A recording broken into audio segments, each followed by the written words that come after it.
మన తండ్రి అయిన దేవుని కృపయు ప్రభు అయిన యేసు క్రీస్తు యొక్క పరిశుద్ధ నామమును బట్టి మీకు శుభం కలుగును గాక. తండ్రి అయిన మా దేవ, మా ప్రభువా, ఇదిగో తండ్రి, ఇప్పుడు ఈ యొక్క చిన్న ప్రోగ్రాం తండ్రి మీ నామను పేట మరి నాయన జరుగుతున్నది.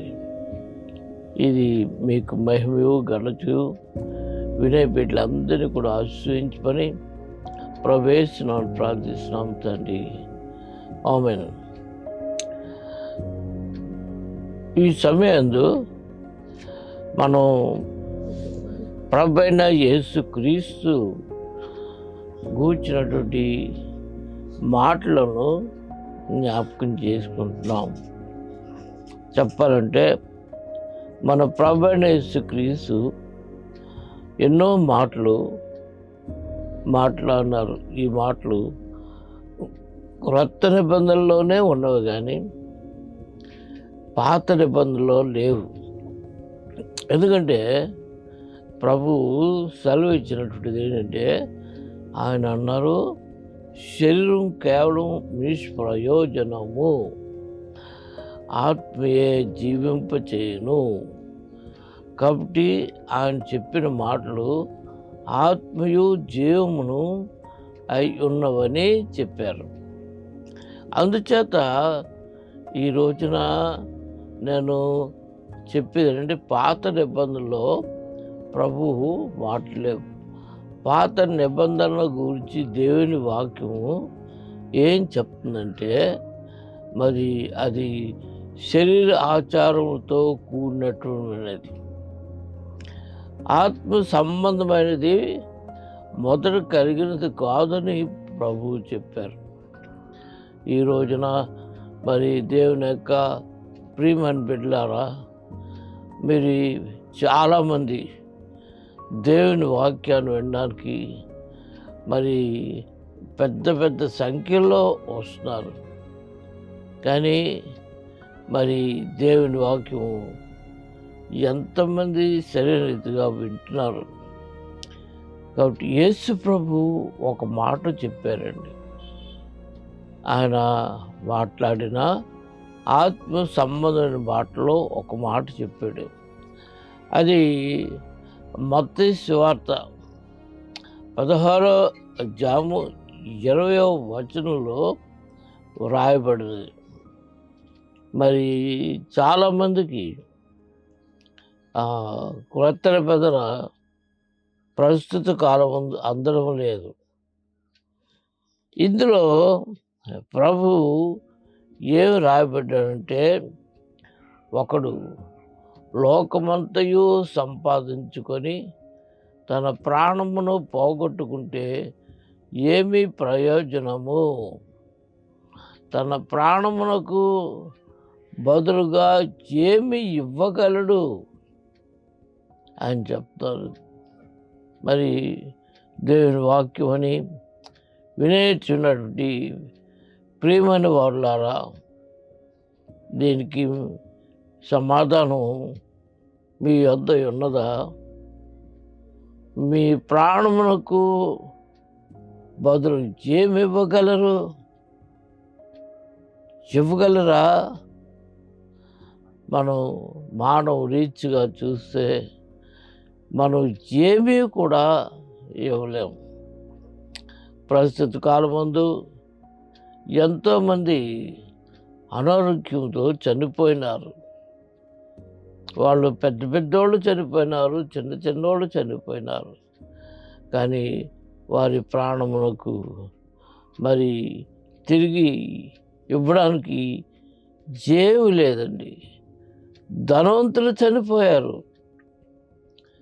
మరి ఈ రోజున మరి ప్రసంగంలో చూసినట్లయితే అందరూ కూడా ఇహలోక సంబంధించి ఆశీర్వాదములు పొందాలని ఆశపడుచున్నారు.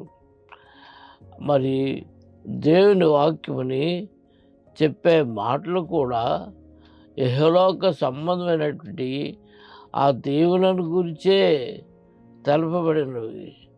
మరి ఆ దీవులను పొంది ధనవంతులో లేకపోతే మంచి ఆస్తిపరులో అయిన తర్వాత మీ ప్రాణము పోతే దానికి బదులుగా ఏమి ఇవ్వగలవు అని నేను అడగలేదండో, ప్రభు ప్రశ్నించుచున్నాడు. ఈ ప్రశ్నకి మీ దగ్గర జవాబు ఉన్నదా? దేవుని యొక్క మరి ప్రియమైనటువంటి బిడ్డలారా, మనం ఈ లోకంలో ఉన్నాము, కానీ ఈ లోక నివాసులము కాము. మరి ఈ సమయం ప్రభు యొక్క వాక్యం మనకు తెలియచేయనిది ఏంటంటే, మరి మనము దేవునికి ఇవ్వవలసినటువంటిది ఉన్నదండి.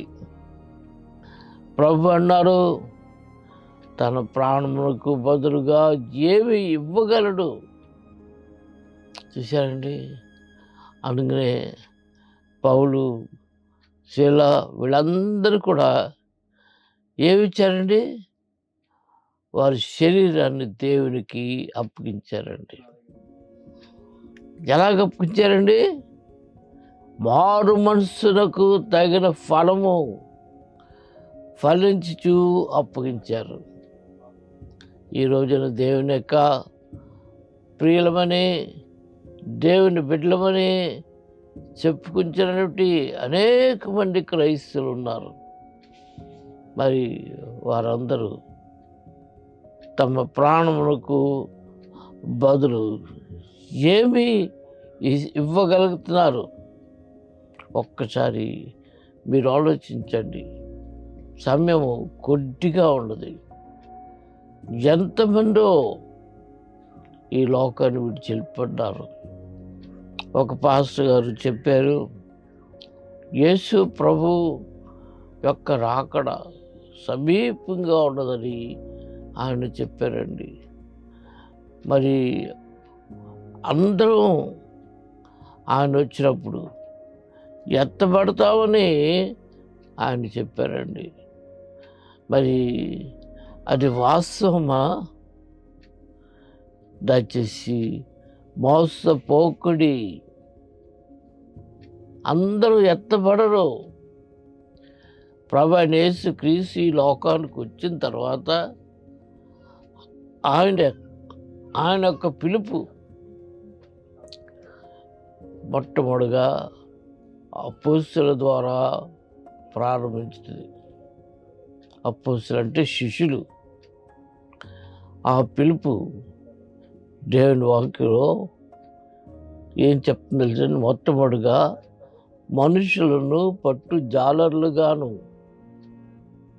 రెండోదిగా చూస్తే పరలోక సంబంధమైనటువంటి పిలుపు. మరి నేను చాలాసార్లు చూశాను, దేవుని నమ్మనటువంటి వారు ఉన్నారు, అన్యులు. ఎవరైనా వారిలో చనిపోయినట్లప్పుడు వారు ఏమన్నాడు? స్వర్గీయుడు అని అంటున్నారు. చనిపోయిన ప్రతి వాడు కూడా స్వర్గంలోకి వెళ్ళిపోతే ఇంకా దేవుడు అవసరం లేదు, పాప పరిహారం అవసరం లేదు, పరిశుద్ధ జీవితము అవసరం లేదు. సరే, మరి ఈ రోజున మీరు ఎప్పుడైనా చూసారా? ఏమండి? చూడలేదు. కానీ దేవుని వాక్యం ఏం చెప్తుందో తెలుసండి? మనం పరలోక రాజ్యంలోనికి ప్రవేశించాలి అని ప్రభు వాక్యం చెప్తుంది.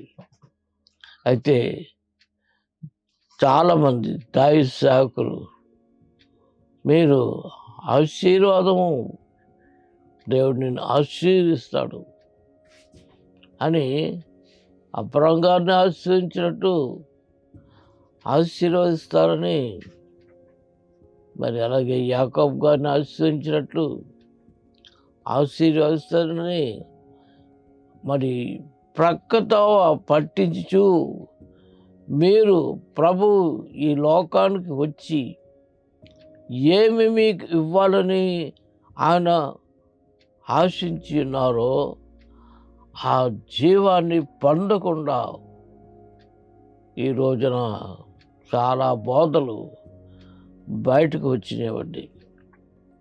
దేవుని యొక్క ప్రేమను బిడ్డలారా, ప్రభు నన్ను పిలిచినటువంటి విధం ఏంటో తెలిసినండి. పరలోక రాజ్యమునకు వారసులగుటకు మనం పిలువబడ్డాం అని దేవుని వాక్యం చెప్తుందండి. దేవుని యొక్క పిలుపు చూశారా? ప్రభు అంటున్నారు, అనేక మంది పిలువబడ్డారు, కానీ ఎన్నుకొనబడిన వారు కొందరే అని ప్రభువు చెప్పారు. పిలుపు అనేది చాలా ఉంది. అందరూ కూడా ప్రభు రాజ్యంలోకి వెళ్ళిపోతారని ప్రతి ఒక్కొక్కరు కూడా అంచనా వేసుకుని చెప్తున్నారు. కానీ దేవుని పిలుపు ప్రకారంగా ఆత్మ సంబంధమైన పిల్లలు తప్ప మరి ఎవరునూ పరలోక రాజ్యంలోనికి ప్రవేశింపరు అని చెప్తాను. మరి దేవుని వాక్యంలో ప్రభు ఏం చెప్పారండి? ఒకడు క్రొత్తగా జన్మిస్తేనే కానీ దేవుని రాజ్యమును చూడడు. అందరూ వెళ్ళిపోతారంటున్నావు నువ్వు. ఏమండి, అది మోసకరం కాదా? ఎంతమందో క్రొత్తగా జన్మించకుండా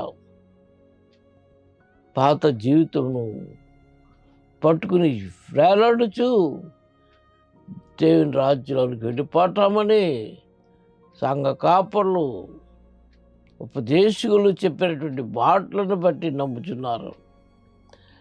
దేవుని యొక్క ప్రేమను బిడ్డ అలాగ జరగదు అని మీకు నేను చెప్తాను. ప్రభు వాక్యం ఏం చెప్తుంది? శరీరం బట్టి పుట్టినవాడు శరీర సంబంధి. ఆదాము అవ్వలు పాపం చేసిన తర్వాత వారికి పుట్టినటువంటి కుమారులు ఇద్దరు కూడా శరీర సంబంధులే. అక్కడ ఏమి రాయబడింది? పాపంలోనే నా తల్లి గర్భము ధరించి పాపంలోనే నేను పుట్టినాను అని చెప్పండి. ప్రభు వాక్యం ఏం చెప్తుందమ్మా? ఏ పాపియు పాపనకు పరిహారము నొందకుండా దేవుని రాజ్యంలోనికి ప్రవేశింపనేరరు. మీకు ఏం కావాలండి? ఈ లోక సంబంధమైనటువంటి ధనము కావాలా? పదవులు కావాలా? ఈ లోక సంబంధమైన ఆస్తులు కావాలా? ఏమండి, ధనము. ప్రభు ఏం చెప్తున్నారండి? దేవునికిని సిరికిని నీవు దాసుడువు కావు అని చెప్తున్నారు. ఏదో ఒక్క యజమానికి మాత్రమే నువ్వు దాసుడు కావాలా? దేవునికిని సిరికిని నువ్వు దాసుడువు కావు అనే విషయాన్ని ప్రభు చెప్తున్నారండి. ప్రభు మాటలు మీరు వింటారా? లేకపోతే మనుషులు మాటలు వింటారా? ఎంతోమంది అన్యుల్లో చనిపోతున్నారు. పాప క్షమాపణ లేనటువంటి వారు క్రైస్తులో కూడా చనిపోతున్నారు. ఎంతమంది పరలోక రాజ్యంలోకి వెళ్తున్నారండి? చెప్పండి, ఒకసారి చెప్పండి. నువ్వు పరలోక రాజ్యంలోకి చేరగలవా? పరలోక రాజ్యంలోకి చేరడానికి నీకు దైవజనుల వారు ఆత్మ సంబంధమైనటువంటి ఉపదేశములు ఇచ్చుచున్నారా? నీకు అదేం అనవసరం లేదు. ఏమండి, ఏం కావాలండి? ప్రభు నమ్ముకుంటే పరలోక రాజ్యానికి వెళ్ళిపోతున్నాము. అంతేకాని ప్రభువును నమ్ముకోవడం అనే దాంట్లో ఉన్నటువంటి మర్మము మీరు గ్రహించారా? ఆ మర్మము ఎవరు చెప్పటం లేదు. దేవుని వాక్యం చెప్తుంది, దేవుడు పరలోక రాజ్యమునకు వారసులగుటకు మీరు పిలువబడ్డారు.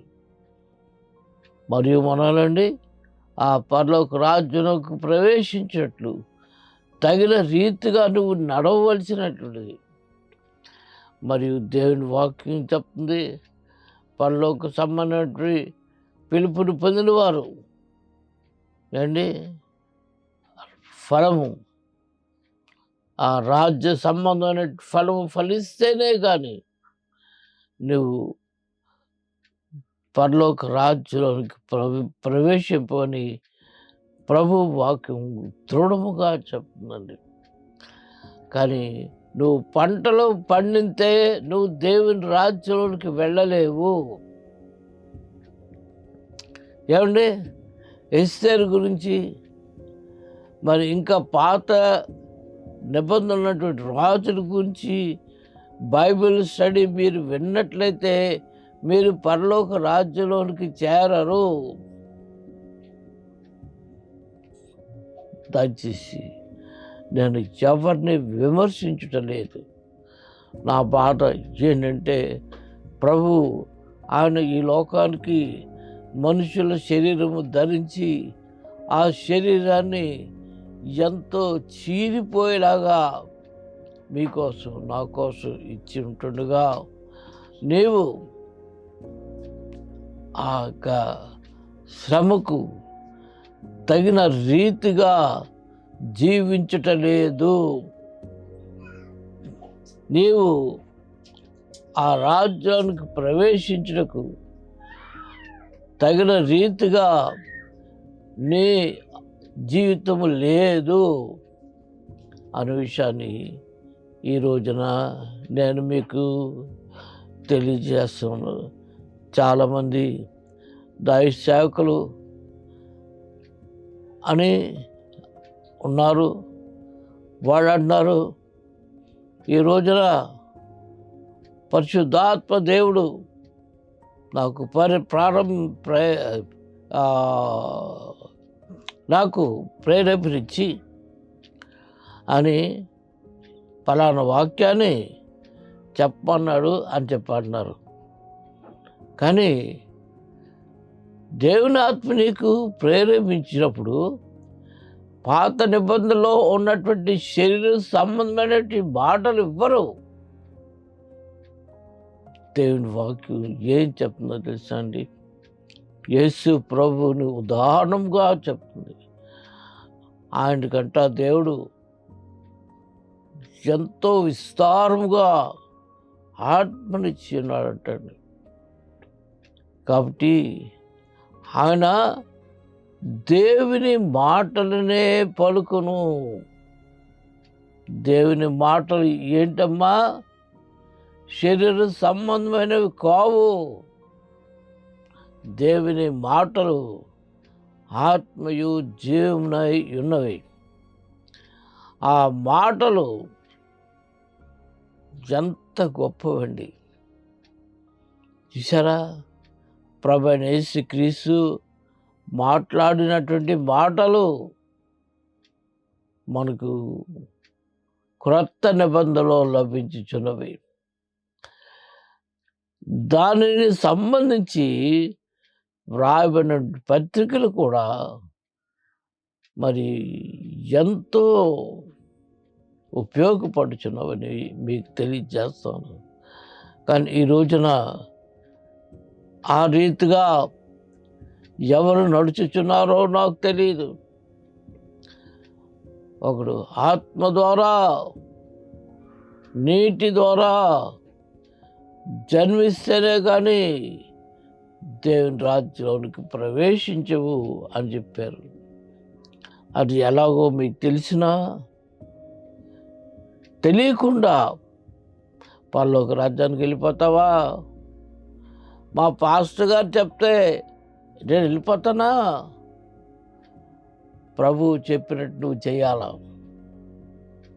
నువ్వు పరలోక రాజ్యానికి వెళ్ళాలని ఉందా? అలా వెళ్ళాలని నీకుంటే ప్రభు చెప్పినటువంటి రీతిగా నువ్వు ఆత్మ మూలంగాను నీటి మూలంగాను జన్మించాలి. ఆత్మ మూలంగా నీళ్ళ మూలంగా మరి జన్మించిన వారు చాలామంది లేరు. కాబట్టి దేవుని యొక్క ప్రియమైన బిడ్డలారా, ఈ రోజున దేవుడు మనకు సమయం ఇచ్చిస్తున్నాడు. నీ సమయం అంతా కూడా శరీర సంబంధమైన ఆశీర్వాదములు, శరీర సంబంధమైన మేలులు, ఆస్తులు, అంతస్తులు పొందిన సాక్ష్యాలు చెప్తున్నారు. చెప్పించేవారు సంతోషించున్నారు. ఎంత గొప్ప సేవ నేను చేస్తానని చెప్పేసి ఆనందించున్నారు. కానీ దేవుని యొక్క ప్రేమిని బిడ్డలారా, ధనవంతుడు లాజరు యొక్క ఉపమానంలో ప్రభువు చెప్పినటువంటి దయచేసి మీరు బయటకు తీసి చదవండి. అలాగే ప్రభువు చెప్పినటువంటి ఉపమానం ఇంకోటి ఉందండి. ఏమిటండి? 2 కుమారులు ఒక రాజుగారి దగ్గర ఉన్నారండి. ఒక ధనవంతుడు. చిన్నవాడు ఏం చేశాడండి? తండ్రి దగ్గర నిలబడి అన్నాడు, తండ్రి నాకు రావాల్సిన ఆస్తి నాకు ఇచ్చేయి, నేను దూరంగా వెళ్ళిపోతాను అని చెప్పేసి ఆస్తి అంతా తీసుకుని వెళ్ళిపోయాడండి. ఎక్కడి నుంచి వెళ్ళిపోయాడండి? తండ్రికి దూరంగా. అలాగే నీవు ఆత్మ సంబంధమైన మనిషి అయితే దేవునికి దగ్గర ఉంటావు. దేవుని మాటలను నీ హృదయంలో భద్రపరుచుకుంటావు. సరే, మరి వెళ్ళిపోయి దుర్వినియోగం చేసుకుని ఆ డబ్బులన్నీ అయిపోయినాయి. దేవుని వాక్యం ఏం చెప్తుందో తెలుసానండి? అతన్ని ఎవరు ఆదరించలేదు. ఇది కేవలం ఒక ఉపమానంగా దేవుడు